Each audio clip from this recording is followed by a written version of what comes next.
හරි.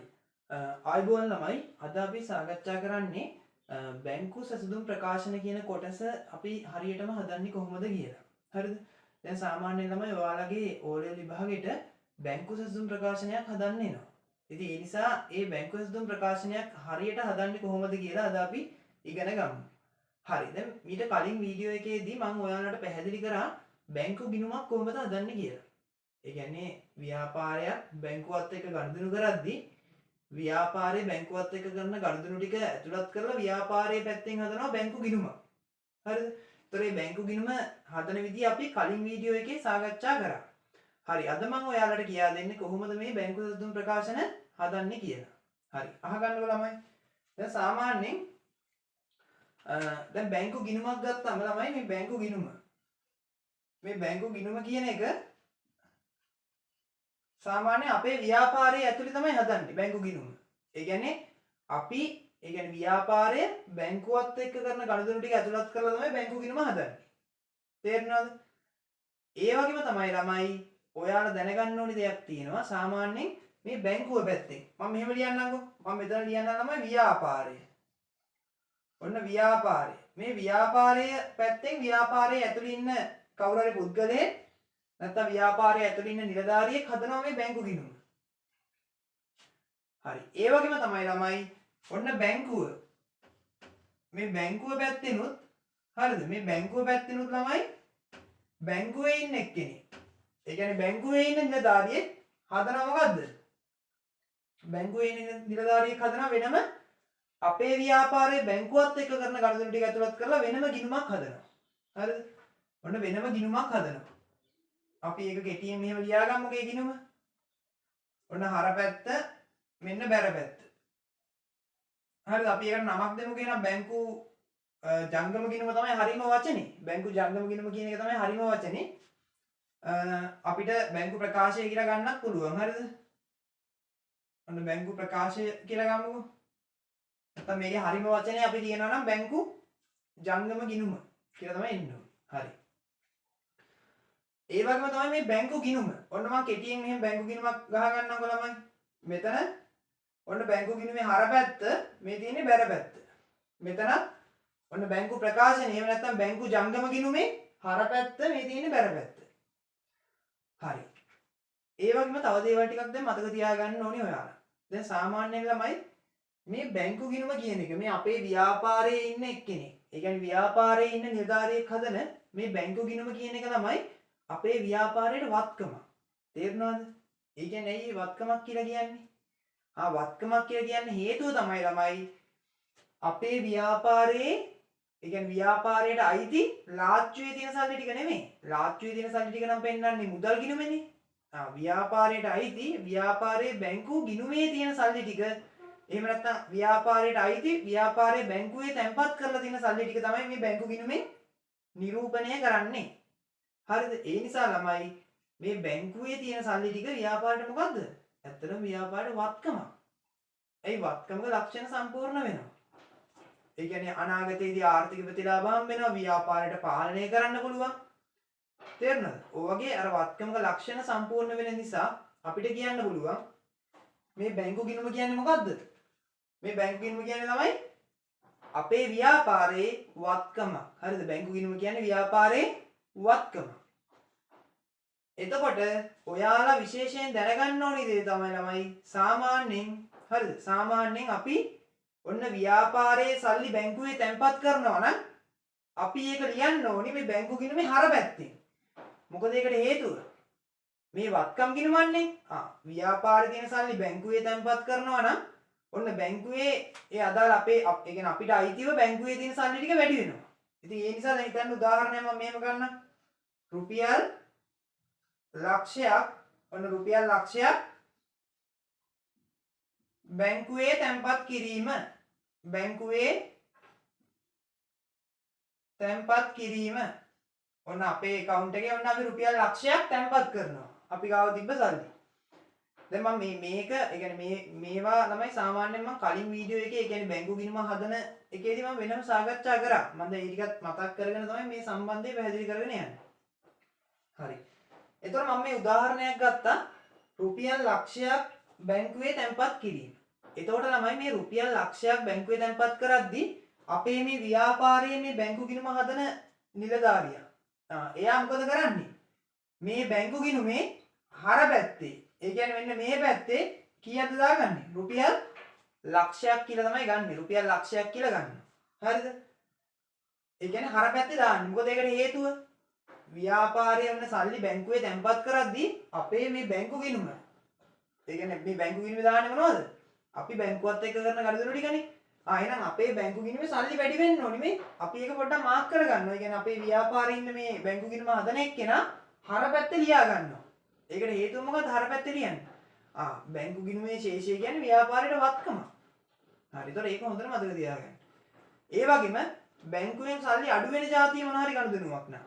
ඒ කියන්නේ චෙක්පත් නිකුත් කිරීමක් ඒ වගේ දෙයක් නා. අනිවාර්යෙන් මේ බැංකු ගිණුම බැර විදියට තමයි සටහන් කරන්න ඕනේ අපේ ව්‍යාපාරේ ඉන්න නිලධාරියා. ඒකට හේතුව මොකද්ද? අපේ ව්‍යාපාරයට අයිති බැංකුවේ තියෙන සල්ලි අඩු වීම. ඒක තමයි හේතුව. හරි. ඊට පස්සේ අපි ඔන්න දැන් ව්‍යාපාරයේ පැත්ත සාකච්ඡා කරා. ව්‍යාපාරයේ පැත්ත දැන් ඔයාලට අදහසක් ඇති. ව්‍යාපාරයේ බැංකු ගිණුමේ සාමාන්‍යයෙන් ඒ කියන්නේ බැංකු ගිණුමේ ශේෂය වැඩි වෙන ඒවා නම් හර පැත්තෙන්, ශේෂය අඩු වෙන ඒවා නම් බැර පැත්තෙන්. මම දැන් ඔයාලට මේ පැහැදිලි කරන්න ලේසි වෙන්න තමයි මම මේ කෙටි සටහනක් ගත්තේ. මේ ගිණුමක ආකෘතිය මේ විදිහට ගත්තේ ඒකයි.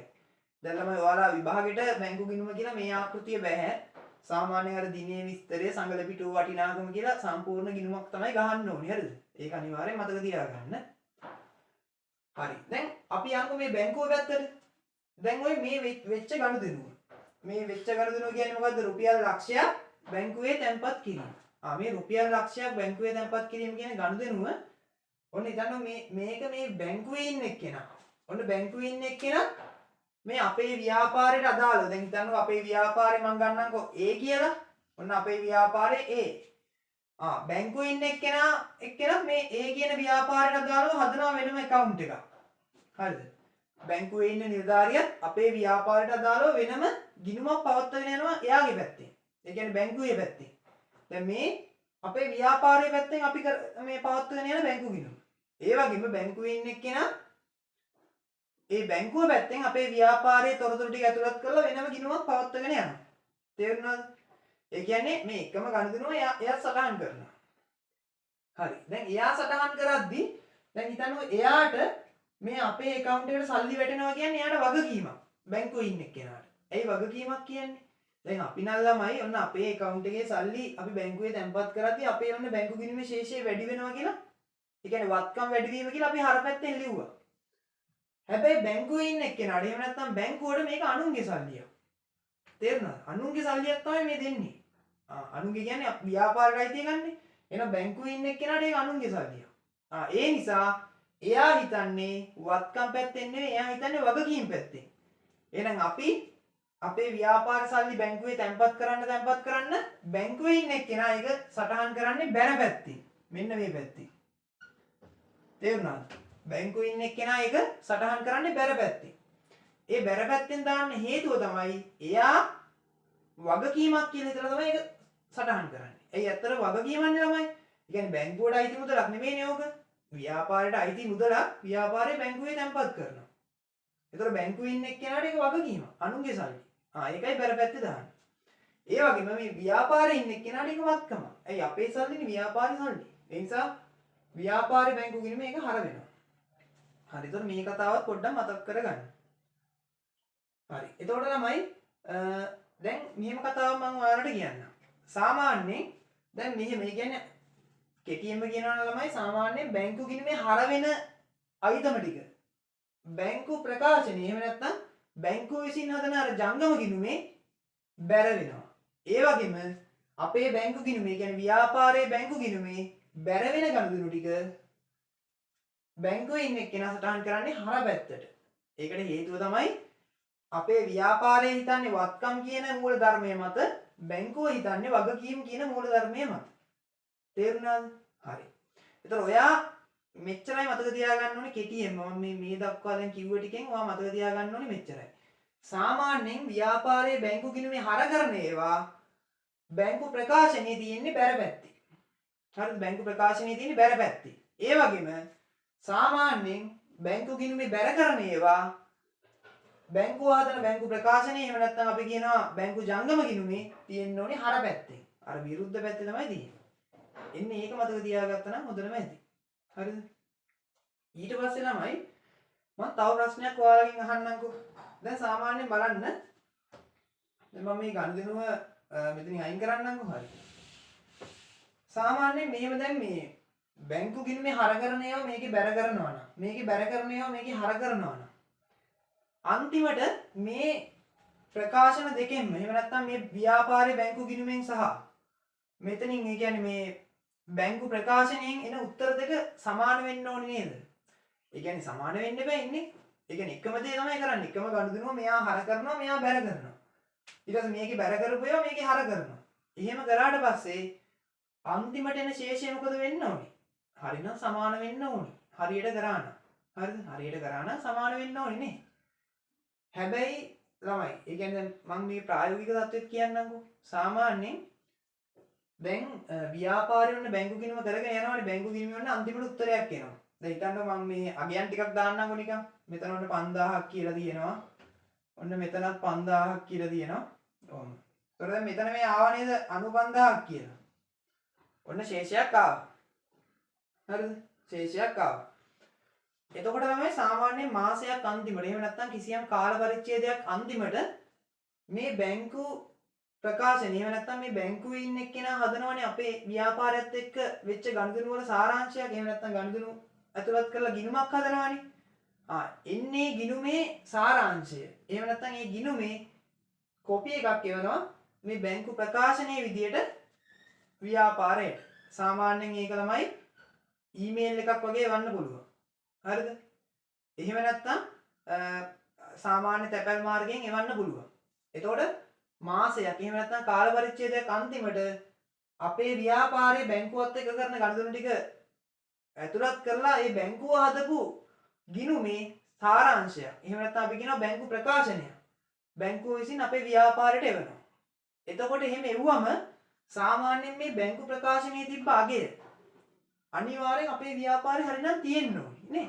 ඒ හරිනම් තියෙන්න බෑ ළමයි. ඒ කියන්නේ අපි හර කරපුවා බැංකුව බැර කරනවා අපි බැර කරපුවා බැංකුව හර කරනවා නම් අන්තිමට එන උත්තරේ සමාන වෙන්න ඕනේ. හරිනම්. මේ හරිනම් සමාන වෙන්න ඕනේ. මෙහෙම. හරිද? හරිනම් සමාන වෙන්න ඕනේ. හැබැයි ළමයි මෙහෙම මේ බැංකු ප්‍රකාශනයේ අගය සහ බැංකු ගිණුම මේ අපි හදපු නැත්නම් අපේ ව්‍යාපාරයේ හදපු බැංකු ගිණුමේ ශේෂය ප්‍රායෝගිකව සමාන වෙන්නේ නැහැ ළමයි. තේරුණාද? ඒ කියන්නේ එහෙම මේ කරන පිළිවෙල අනුව හරිනම් සමාන වෙන්න ඕනි. හැබැයි ළමයි ඇත්තටම එහෙම සමාන වෙන්නේ නැහැ. ඒ කියන්නේ බැංකු ගිණුමේ ශේෂය බැංකු ප්‍රකාශනයේ ශේෂයට සමාන වෙන්නේ නැහැ. අසමාන වෙනවා. එන්නේ අසමාන වුණාට පස්සේ දැන් හිතන්නකෝ මෙතන ඇත්තටම 95000 නම් එන්නේ මෙතන 95000ක් නෙවෙයි එන්නේ. මේ වගේ ගානක වෙනාගයක් එන්නේ. ඒ වගේ දැන් මේ මෙහෙම හරිනම් සමාන වෙන්න ඕනි. හැබැයි ගොඩක් වෙලාවට අසමාන වෙනවා. එන්නේ අවස්ථාවක එහෙම අසමාන වුණාට පස්සේ ඒ අසමාන වෙන්න හේතු ටික හොයලා හදන ප්‍රකාශන වලට තමයි අපි කියන්නේ මේ බැංකු සැසඳුම් ප්‍රකාශන කියලා. ඒ කියන්නේ අපේ ව්‍යාපාරේ බැංකු ගිණුමේ ශේෂය අපි බැංකු ප්‍රකාශනයේ ශේෂයත් එක්ක සංසන්දනය කරන්න හදන ප්‍රකාශන වලට තමයි අපි බැංකු සැසඳුම් ප්‍රකාශන කියලා කියන්නේ. එතකොට මේ බැංකු සැසඳුම් ප්‍රකාශන කියන පාඩම ඇතුළත් වෙන්න. එහෙම නැත්නම් මේ බැංකු සැසඳුම් ප්‍රකාශන කියන ගණන් අපිට හදන්න වෙන්නේ ඇයි? ඇත්තටම ළමයි මේ බැංකු ගිණුමේ අවසානයේ එන ශේෂයට අර බැංකුවෙන් එවන බැංකු ප්‍රකාශනයේ ශේෂය අසමාන වෙනවා. ඒ අසමාන වෙන නිසා තමයි අපි බැංකු සැසඳුම් ප්‍රකාශන හදන්නේ. තේරුණානේ? එතකොට දැන් ඒ දේවලුත් එක්ක අපි ඉස්සරහට ඒ අවශ්‍ය දේවල් ටික පැහැදිලි කරගමු. හරි.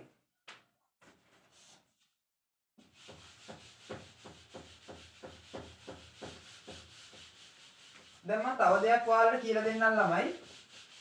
සාමාන්‍යයෙන් අපි දැනගන්න ඕන දෙයක් තමයි දැන් ඔන්න මම මෙහෙම ලියන්න. එකක් තමයි බැංකු ගිණුම. ඔන්න බැංකු ගිණුම. අපේ ව්‍යාපාරයේ පැත්තෙන් හදන්නේ. ඊළඟට බැංකු ප්‍රකාශනය. බැංකු ප්‍රකාශනය. බැංකු ප්‍රකාශනය හදන්නේ බැංකුව පැත්තෙන්. හරි. ඒතකොට මෙන්න මේ කොටස් දෙකෙන් එන ශේෂය අසමාන වෙන්න. මම මේ සමාන කිරීමක් දාලා කැපුවේ අසමානයි කියන්නේ. අසමාන වෙන්න බලපාන හේතු ටිකක් තියෙනවා ළමයි. හරිද? මේ ශේෂයන් දෙක, ඒ කියන්නේ බැංකු ගිණුමේ ආපු ශේෂය සහ බැංකු ප්‍රකාශනයේ ශේෂය අසමාන වෙන්න බලපාන හේතු කිහිපයක් තියෙනවා. අපි ඒ ටික බලාගමු මුලින්ම. හරි. එකක් තමයි ළමයි අපි ඉගෙන ගන්නවා එකක් අපිට ගන්න පුළුවන් තැම්පත් කළ නමුත් උපලබ්ධි නොවූ චෙක්පත්. හරිද? එකක් අපි එහෙම ලියමු. ඔන්න තැම්පත් කළ නමුත් උපලබ්ධි නොවූ චෙක්පත්. උපලබ්ධි නොවූ චෙක්. හරිද? ඒක එකක්. මං කියන්නේ දැන් මේ ශේෂයන් දෙක අසමාන වෙන්න බලපාන හේතු ටික. හරිද? දැන් ඒව මතක තියාගන්න ළමයි ඕවා විභාගෙට අහන්න පුළුවන්. බැංකු ගිණුම සහ බැංකු ගිණුම සහ බැංකු ප්‍රකාශනය අසමාන වීමට බලපාන හේතු මොනවාද කියලා එන්න පුළුවන්. ඉතින් ඒ නිසා ඒ දේවල් ගැන අවබෝධයෙන් ඉන්න ඕනේ. හරි. ඊට පස්සේ දෙවෙනි එක නිකුත් කර නමුත් ඉදිරිපත් නොවූ චෙක්පත්. දෙවෙනි එක නිකුත් කළ නමුත් බැංකුවට ඉදිරිපත් නොවූ චෙක්පත්. හරිද? බැංකුවට ඉදිරිපත් නොවූ චෙක්. හරිද? නිකුත් කළ නමුත් බැංකුවට ඉදිරිපත් නොවූ චෙක්පත්. ඊළඟට ළමයි තුන්වෙනි එක තමයි අපිට ගන්න පුළුවන් අසමාන වෙන්න බලපාන හේතුව බැංකු ගාස්තු. බැංකු ගාස්තු. ඒ කියන්නේ බැංකුව එක එක ගාස්තු අය කර ගන්නවා. අපේ account එකෙන් එයාලා අපිට කියන්නේ නැතුව යම් යම් අගයන් අඩු කර ගන්නවා. එක එක වියදම් අඩු කර ගන්නවා. ඒවා බැංකු ගාස්තු. බැංකු ගාස්තු හා චෙක්පත් ගාස්තු කියලා මම ලියනවා. චෙක් පොත් ගාස්තු. හරිද? ඊට පස්සේ අපිට හතරවෙනි එක විදියට ගන්න පුළුවන් ස්ථාවර නියෝග ගෙවීම. ස්ථාවර නියෝග ගෙවීම. ස්ථාවර නියෝග ගෙවීම. හරිද? එතකොට මේ කරුණු ළමයි ඉතින් මතක තියාගන්න ඕනේ. හරිද? ප්‍රධාන වශයෙන්. එතකොට මේවා තමයි අපිට ගන්න වෙන්නේ මේ බැංකු ගිණුම සහ බැංකු යොදුන් ප්‍රකාශනයේ අසමාන වෙන්න හේතු. හරිද? එකක් තැන්පත් කරන නමුත් උපලබ්ධි නොවූ චෙක්පත්. ඊට පස්සේ නිකුත් කරන නමුත් බැංකුවට ඉදිරිපත් නොවූ චෙක්පත්. ඊළඟට බැංකු ගාස්තු හා චෙක්පත් ගාස්තු. ඊළඟට ස්ථාවර නියෝග මත ගෙවීම. අපිට තව එකක් ගන්න පුළුවන් ඍජු ප්‍රේෂණ. ඍජු ප්‍රේෂණ කියලා ගන්න පුළුවන්. හරිද? එතකොට මේ කොටස් ටික තමයි සාමාන්‍යයෙන් මේ බැංකු ගිණුම සහ බැංකු ප්‍රකාශනය අසමාන වෙන්න බලපාන හේතු. හරිද? එතකොට ඔයාලා දැනගන්න ඕනේ දේවල් තමයි ළමයි මේ වචනවල තේරුම දැනගන්න ඕනේ. අංක 1ටම. මම මේ ටික පොඩ්ඩක් පැහැදිලි කිරීමක් කරන්න. හරි. මොනවද ළමයි දැන් මේ එක හේතුවක් තමයි මේ තැන්පත් කළ නමුත් උපලබ්ධි නොවූ චෙක්පත්. මොනවද මේ තැන්පත් කළ නමුත් උපලබ්ධි නොවූ චෙක්පත් කියලා කියන්නේ? මොනවද? සාමාන්‍යයෙන් මේ තැන්පත් කළ නමුත් උපලබ්ධි නොවූ චෙක්පත් කියලා කියන්නේ ළමයි අපේ ව්‍යාපාරය. හරිද? අපේ ව්‍යාපාරයේ ඔන්න චෙක් එකක් තැන්පත් කරනවා. ඒ කියන්නේ අපි චෙක් එකක් තැන්පත් කරද්දී මොකද කරන්නේ? සාමාන්‍යයෙන් අපේ ගිණුම හර කරගන්නවා. ඒ කියන්නේ බැංකු ගිණුම මම මේ පොඩියට බැංකු ගිණුමක් අඳින්නම්කො මෙහෙම. ඔන්න බැංකු ප්‍රකාශනයකුත් මේවා කරගත්තා. ඔන්න හර පැත්ත, ඔන්න බැර පැත්ත. මෙතනත් ඔන්න හර පැත්ත, මෙතන බැර පැත්ත. දැන් ළමයි මේ බැංකු ගිණුමේ හිතන්න මේ චෙක් එකක් ඔන්න තැන්පත් කරනවා කියලා. චෙක් එකක් තැන්පත් කරද්දී අපේ ව්‍යාපාරයේ මේ බැංකු ගිණුම හදන එක්කෙනා. හිතන්න රුපියල් 50000ක චෙක් එකක් කියලා. එයා 50000 මේව දාගන්නවා හර පැත්තට.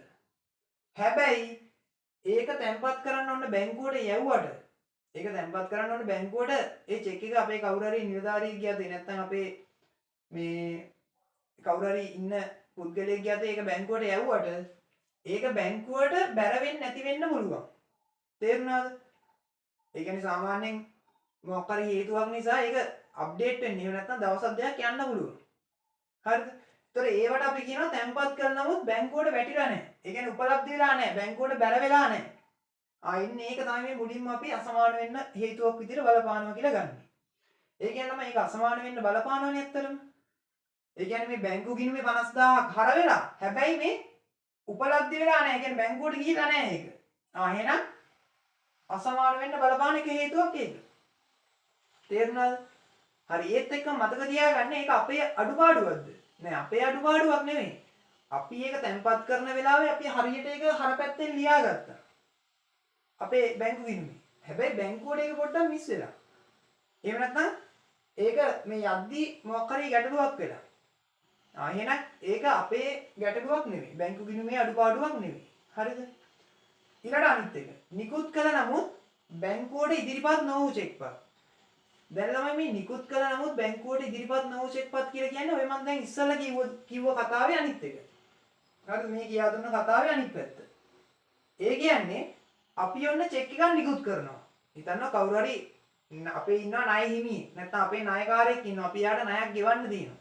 අපි යාට චෙක් එකක් දෙනවා.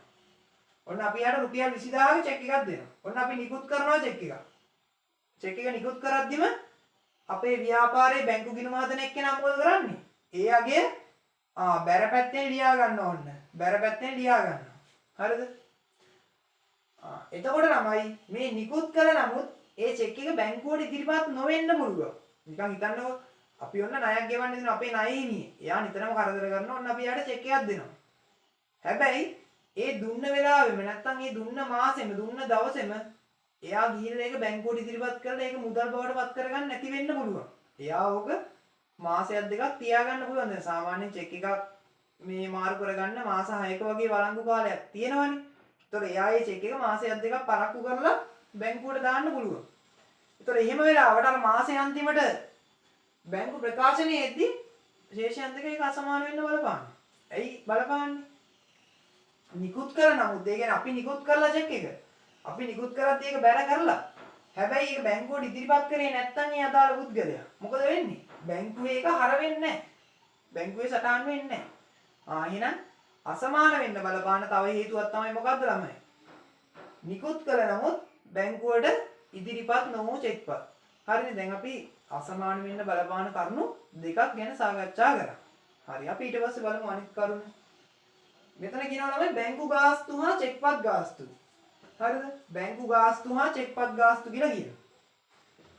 ඒ කියන්නේ ළමයි මේ බැංකු ගාස්තු හා චෙක්පත් ගාස්තු කියලා කියන්නේ සාමාන්‍යයෙන් බැංකුව විසින් හරිද? බැංකුව විසින් යම් අගයක් නැත්තම් යම් මුදලක් අඩු කරගන්නවා අපේ account එකෙන් එයාලා අපිට සපයන සේවාව වෙනුවෙන්. බැංකු ගාස්තු කියන්නේ ඒවා. හරිද? ඒ කියන්නේ ඒක අපිට කියා ඉන්නේ නැහැ. එයාලා ඒ ගාන අඩු කරගන්නවා. දැන් අපේ සල්ලි එයාලා ගාවනේ තියෙන්නේ. එයාලා ඒ මුදල අඩු කරගන්නවා. කොහොමද අඩු කරගන්නේ? එයාලා කරන්නේ හර කරන එක. දැන් හිතන්න රුපියල් ඔන්න බැංකු ගාස්තු කියලා එයාලා 2000ක් අඩු කරගන්නවා. එයාලා බැර නෙමෙයි කරන්නේ හර කරන්නේ අඩු කරගද්දි. දැන් අපි සල්ලි තැන්පත් කරද්දිනේ එයා බැර පැත්තට දාගන්නේ. දැන් හිතන්න ලක්ෂයක් අපි මුදල් තැන්පත් කරනවා නම් අපි හර කරනවා ලක්ෂයක් අපේ එක්කෙනා අපේ බැංකුවේ ඒ කියන්නේ අපේ බැංකු ගිණුම හදන එක්කෙනා බැංකු ප්‍රකාශනය හදන එක්කෙනා එහෙනම් ඒ ලක්ෂය බැර පැත්තේ ලියන්නේ. දැන් අපේ account එකට සල්ලි වැඩි වෙද්දී යාලා බැර පැත්තෙන් ලියාගන්නේ අපේ account එකේ සල්ලි අඩු වෙන ඒවා යා හර පැත්තෙන් ලියාගන්න බැංකුවේ ඉන්න එක්කෙනා. එහෙනම් දැන් ওই බැංකු ගාස්තු චෙක්පත් ගාස්තු වගේ දේවල් එයා මේ බැංකු ප්‍රකාශනයේ හර පැත්තේ සටහන් කරලා තියෙන්නේ බැංකුවේ ඉන්න එක්කෙනා. ඒතකොට මේ ප්‍රකාශනය අපේ ව්‍යාපාරයට ආවට පස්සේ තමයි අපි දැනගන්නේ මේ බැංකුව විසින් බැංකු ගාස්තු අඩු කරගෙන. ඒකයි මේ අසමාන වෙන්නේ. තේරෙනවනේ? එහෙනම් බැංකු ගාස්තු නිසා අපේ මේ බැංකු ගිණුම සහ බැංකු ප්‍රකාශනය අසමාන වෙන්න ඒ හේතුව බලපානවා. හරිද? හරි. ඊට පස්සේ චෙක් පොත් ගාස්තු කියන්නේ ළමයි ඒකම තමයි ගොඩක් වෙලාවට. ඒ කියන්නේ චෙක් පොත් කියන්නේ අපි අර චෙක් නිකුත් කරන්න පොත් ගන්න ඕනි අදාළ ඒ බැංකුවේ ඉන්නේ. ඒතකොට ඒවට යම් ගාස්තු යාලා අඩු කරගන්න. ඒවා තමයි ඔය කියන්නේ. හරි. එතකොට මේ එකම වියදමක් කියලා මතක තියාගන්න. හරි. ඊට පස්සේ තමයි තව දෙයක් තමයි මේ ස්ථාවර නියෝග හතරවෙනි එක. හරිද? දැන් මේ ස්ථාවර නියෝග කියලා කියන්නේ සාමාන්‍යයෙන් අපි බැංකුවට කියලා තියෙනවා සමහර වියදම්. හිතන්නකෝ දැන් මොකක් හරි ලීසින් වාරිකයක් තියෙනවා කියලා. කල්බදු වාරික කියලා කියන්නේ. මොකක් හරි ලීසින් වාරිකයක් තියෙනවා. එහෙම නැත්නම් මොකක් හරි අපිට මාසෙ අන්තිමට ගෙවන්න නැත්නම් මාසයක් ගානේ ගෙවන්න ඕනේ රක්ෂණ වාරිකයක් තියෙනවා. ඒ වගේ හරි ස්ථීරව ගෙවීමක් මොකක් හරි අපේ ව්‍යාපාරයට අදාළව තියෙනවා නම් හිතන්න අපිට ළමයි ඕක අපි ව්‍යාපාර කටයුතු කරද්දී ඕක අපිට ගෙවන්න අමතක වෙන්න පුළුවන්. අතපසු වෙන්න පුළුවන්. හරිද? ඒ නිසා අපිට එක පිළිවෙලක් තියෙනවා. එහෙම නැත්නම් එක ඔප්ෂන් එකක් තියෙනවා. අපිට කියන්න පුළුවන් බැංකුවට හරි ඔයාලා අපෙන් අහා ඉන්න ඕනේ නැහැ. ඔන්න මගේ රක්ෂණ වාරිකය නැත්නම් අපේ ව්‍යාපාරයේ රක්ෂණ වාරිකය ඔයාලා අපේ account එකෙන් අඩු කරලා ඒ අදාළ දවසට යවන්න. කියලා අපිට බැංකුවට නියෝගයක් දෙන්න පුළුවන්. තේරුණාද? දැන් අපේ ව්‍යාපාරයේ ඕක අපිට අමතක වෙන්න පුළුවන් ගෙවන්න. ඒ නිසා අපේ ව්‍යාපාරයට අයිති ඒ වගේ වියදම අපිට බැංකුවට කියන්න පුළුවන් අපේ account එකෙන් ඔයාලා අඩු කරලා යවන්න. ඒක අපෙන් අහන්න ඕනේ නැහැ. එහෙම අඩු කරලා යවන්න කියලා කියනවා. ඒතකොට ස්ථාවර නියෝග කියන්නේ ඒ වගේම. එතකොට ළමයි ඒ ස්ථාවර නියෝගත් ඒ ගෙවුව දවස කවද්ද කීයක් ගෙවුවද කියන එක අපි හරියටම දැනගන්නේ මේ බැංකු ප්‍රකාශනය අපේ ව්‍යාපාරයට ආවට පස්සේ මාසේ අන්තිමට. දැන් හිතන්නකො ස්ථාවර නියෝග කියලා. මම උදාහරණයක් ගන්නම් මෙහෙම. ඔන්න දැන් ස්ථාවර නියෝග කියලා හිතන්නකො රක්ෂණ වාරිකයක් කියලා. ඔන්න ස්ථාවර නියෝග. නියෝග රක්ෂණ වාරිකය. රුපියල් හිතන්නකො 5000ක් කියලා. ඔන්න බැංකුවේ එක්කෙනා 5000ක් අඩු කරගන්නවා. ඉතින් අපි දන්නේ මේ අපේ එහෙම අඩු කරගෙන නැහැ. අපි මේව දන්නේ නැහැ. එතකොට මේ බැංකු ගිණුම සහ බැංකු ප්‍රකාශනයේ අසමාන වෙන්නේ ඒක බලපානවා. හරිනේ. ඊට පස්සේ අන්තිම එක ළමයි රිජුපේෂන්. රිජුපේෂන්. ගොඩක් වෙලාවට අපිට ගන්න පුළුවන් ණය ගැතිපේෂන් කියලාත් ගන්න පුළුවන්. ණය ගැතිපේෂන්. ණය ගැතිපේෂන්. හරිද? ණය ගැතිපේෂන්. එතකොට ළමයි මේ රිජුපේෂන් කියලා කියන්නේ එහෙම නැත්නම් ණය ගැතිපේෂන් කියලාත් ගන්න පුළුවන්. ඒකෙන් වෙන්නේ සාමාන්‍යයෙන් ඔන්න අපිට යම් මුදලක් හම්බෙන්න තියෙනවා කියලා හිතන්නකෝ. අපිට මොකක් හරි ගාණක් ළමයි හම්බෙන්න තියෙනවා යම් මුදලක්. හරිද? ඒ මුදල ඔන්න ණය ගැතියකින් අපිට හම්බෙන්න තියෙනවා. මේ ණය ගැතියා අපේ ව්‍යාපාරයට ඇවිල්ලා දෙන්නේ නැහැ ඒ සල්ලි ටික. අපේ ව්‍යාපාරයට ඇවිල්ලා ඒ සල්ලි ටික දෙන්නේ නැහැ. එයා කෙලින්ම ගිහලා අපේ account එකට දානවා ඒ සල්ලි ටික. තේරෙනවද? එයා කෙලින්ම බැංකුවට ගිහලා බැංකුවේ account එකට අපේ නමින් තියෙන account එකට ඒ සල්ලි ටික දානවා. එතකොට ළමයි අපේ මේ ව්‍යාපාරයේ බැංකු ගිණුම හදන එක්කෙනා ව්‍යාපාරයේ බැංකු ගිණුම හදන නිලධාරියා දන්නේ නැහැ මේ කතාව. අපේ ඔන්න අදාළ ණය ගැතිය කෙලින්ම ගිහලා අපේ බැංකු ගිණුමට දාන්න. ඒ කියන්නේ බැංකු ප්‍රකාශනයේ බැංකුවට කියලා තමයි දාන්නේ. එතකොට මේ බැංකුවේ ඉන්න එක්කෙනා ඒ අදාළ ගාන සටහන් කරගන්නවා. අපි නිකන් ගමු මෙහෙම. රුපියල් ඔන්න ණය ගැතියක රුපියල් 20000ක් ඔන්න කෙලින්ම බැංකුවේ දානවා. ඒ කියන්නේ බැර පැත්තට ඔන්න වැටෙනවා රුපියල් 20000. හැබැයි අපේ ව්‍යාපාරේ බැංකු ගිණුම හදන එක්කෙනා ඔය කතාව දන්නේ නැහැ. ඔය කතාව දැනගන්නේ මාසේ අන්තිමට මේ බැංකු ප්‍රකාශනයේ ව්‍යාපාරයට ආවට පස්සේ. ගොඩක් වෙලාවට. හරිද? ඉතින් ඒතකොට ළමයි එන්නේ රිජුපේෂන් කියන එකත් මොකද වෙන්නේ? ඇත්තටම මේ බැංකු ගිණුම සහ බැංකු ප්‍රකාශනය කියන මේ කොටස් දෙක අසමාන වෙන්න. එහෙම නැත්නම් මේ ගිණුම් දෙක අසමාන වෙන්න බලපානවා. තේරුණානේ? හරි. එතකොට ළමයි මේ අපි සාකච්ඡා කරේ මේ එකේ ඉඳන් 5 වෙනකම්. හරිද? මේ ටික මේ තැන්පත් කරන නමුත් උපලබ්ධි නමු චෙක්පත් නිකුත් කරන නමුත් ඉදිරිපත් නොවු ඒවා බැංකු ගාස්තු ස්ථාවර නියෝග රිජුපේෂන් කියලා අපි මේ සාකච්ඡා කරපු කරුණු ටික තමයි මේ බැංකු ගිණුමේ අවසාන ශේෂය සහ බැංකු ප්‍රකාශනයේ අවසාන ශේෂය අතර අසමාන වෙන්න බලපාන හේතු ටික. තේරෙනවනේ? හරි. එතකොට ළමයි මේ හේතු ටික ඉදිරිපත් කරලා අපිට බලන්න පුළුවන් මේ අසමාන වෙන්න බලපාපු හේතු ටික දැන් අපි දන්නවනේ. එහෙනම් මොකක් කරේ ඇත්තටම අඩුපාඩුවක් වෙලා තියෙනවද එහෙම නැද්ද කියලා අපිට හොයලා බලන්න පුළුවන්. ඒ හොයලා බලන්න අපි හදන ප්‍රකාශන මොනවද? එකක් තමයි සංචෝදිත බැංකු ගිණුම, ඊළඟට බැංකු සතුම් ප්‍රකාශනය. හරි අපි බලමු ඒව කොහොමද හදන්නේ කියලා. හරි දැන් අහගන්නකො ළමයි. දැන් සාමාන්‍යයෙන් හරිද? දැන් සාමාන්‍යයෙන් ළමයි අපි මෙන්න මේ කොටස් දෙක. ඒ කියන්නේ තැන්පත් කළ නමුත් උපලබ්ධි නොවු චෙක්පත් සහ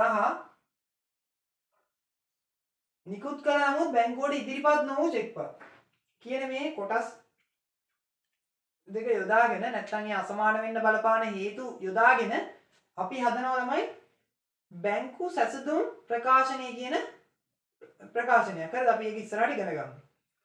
අපි හදනවා එකක් තමයි බැංකු සැසඳුම් ප්‍රකාශනය. බැංකු සැසඳුම් ප්‍රකාශනය. ඒ වගේම තමයි ළමයි මේ ඉතුරු වෙච්ච කොටස් ටික.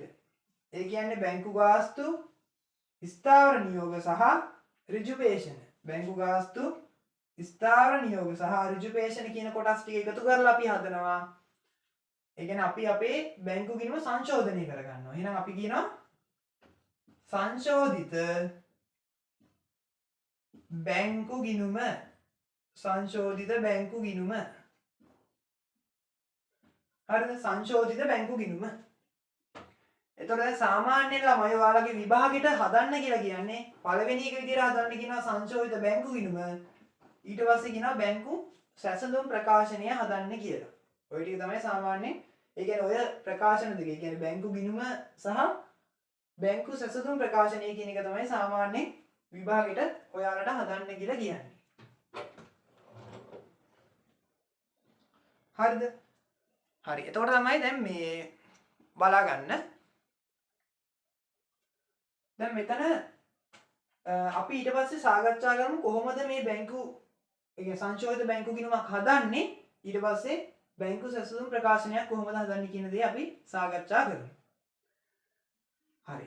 දැන් ළමයි තව දෙයක් තමයි සාමාන්‍යයෙන් ඔයාලා දැනගන්න ඕනි මේ බැංකු වාස්තු ඊළඟ ස්ථාවර නියෝග රිජුපේෂන් වගේ දේවල් ගන්න බලන්න. ඒවා ගත්තට පස්සේ කරුණු ටික අපි මතක් කරද්දී ඒවා ළමයි ඇත්තටම අපේ බැංකු ගිණුම පැත්තෙන් වෙච්ච අඩුපාඩු. මගේ හැරි. හරිද? ඇයි එහෙම කියන්නේ? දැන් හිතන්න බැංකු වාස්තු කියන්නේ ළමයි බැංකුව අපිට කියන්නේ නැතුව ඔන්න අඩු කරගන්න ඒවා. එතකොට ඔන්න බැංකු ප්‍රකාශනයව සටහන් වෙලා අපේ පැත්තෙන් තමයි සටහන් වෙලා නැත්තේ. එහෙනම් ඒක අපේ අඩුපාඩුව නේ. ඒක නිසා තමයි අපි අපේ බැංකු ගිණුම සංශෝධනය කරද්දී බැංකු ගාස්තුව කියන එක ගන්නෙ. හරිද? ඊළඟට මේ ස්ථාවර නියෝග. ඒ කියන්නේ ඔන්න බැංකු ප්‍රකාශනය හදන එක්කෙනා නැත්තම් බැංකුව විසින් ඒක අපේ හර පැත්තේ සටහන් කරලා ස්ථාවර නියෝග අපෙන් අඩු කරගෙන. හැබැයි අපේ මේ බැංකු ගිණුම හදන එක්කෙනා ඒ ටික අඩු කරගෙන නැහැ. ඒක තමයි අපි මේ සංශෝධිත බැංකු ගිණුම. ඒ කියන්නේ අපේ බැංකු ගිණුම සංශෝධනය කරද්දී නැත්නම් මේ බැංකු ගිණුම ආයෙ පාරක් නිවැරදි කරද්දී අපි මේ ස්ථාවර නියෝගේ ඒකට දාන්නේ. හරිද? ඊළඟට රිජුපේෂන් කියන්නේ මොකද්ද? ඒ අපේ මේ කියන්නේ බැංකුවේ ඉන්න එක්කෙනා. බැංකුවේ ඉන්න එක්කෙනා ඒ අදාළ රිජුපේෂන් හම්බෙන්න ටික මේකේ සටහන් කරලා අපේ මේ බැංකු ගිණුම හදන එක්කෙනා. අපේ ව්‍යාපාරේ ඉන්න නිලධාරියා තමයි ඒ ටික ඇතුළත් කරලා නැත්තේ. ඒතර ඒ නිසා ඒකත් අපි සංශෝධිත බැංකු ගිණුම හදද්දි තමයි දාන්නේ. හරිද? හරි. එතකොට තමයි දැන් අපි මේ ඊට පස්සේ පොඩි ගාණක් සාකච්ඡා කරමු. හරිද? දැන් ඔයාලට මම මේ බැංකු සැසඳුම් ප්‍රකාශන කියන පාඩමට අදාළව හරිද? ඒ අදාළ තියරි නොලෙජ් එක. ඒ කියන්නේ දැනගන්න ඕනි දේවල් ටික මම පැහැදිලි කරා. හරිද? අපි ඊට පස්සේ ළමයි ඔයාලගේ 10 වසරේ පොතේ තියෙන ඇක්ටිවිටි එකක් කරමු. ඒතර ඔයාට බැංකු සැසඳුම් ප්‍රකාශන ගැන තියෙන ඒ අදාළ අඩුපාඩු තියෙනවා නම් ඒ දේවල් ඔක්කොම මගහැරලා ඔයාට ඒ අදාළ ඒ ගාන සාර්ථකව කරගන්න පුළුවන්. හරි. බලන්න දැන් ඔයාලා එන්න ඔයාලගේ 10 වසරේ පොතේ. හරිද? ඔයාලගේ 10 වසරේ පොතේ ළමයි මම පිටු අංකය කියන්නම්. ඔයාලගේ 10 වසරේ පොතේ ක්‍රියාකාරකම 3. ඒ කියන්නේ පිටු අංකය 130. හරිද? ළමයි ඔයාලගේ 10 වසරේ කොමර්ස් පොතේ ක්‍රියාකාරකම 3 පිටු අංකය 130. ඒක තමයි දැන් සාකච්ඡා කරන්න යන්නේ ගාන හදන විදිය. හරිද? පෙරලා ගන්න බලන්න පොත්.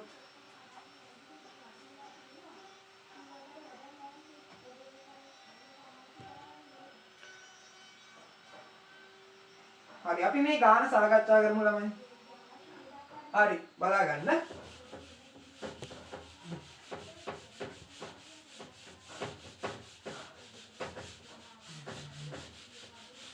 හරි දැන් බලා ගන්න ළමයි.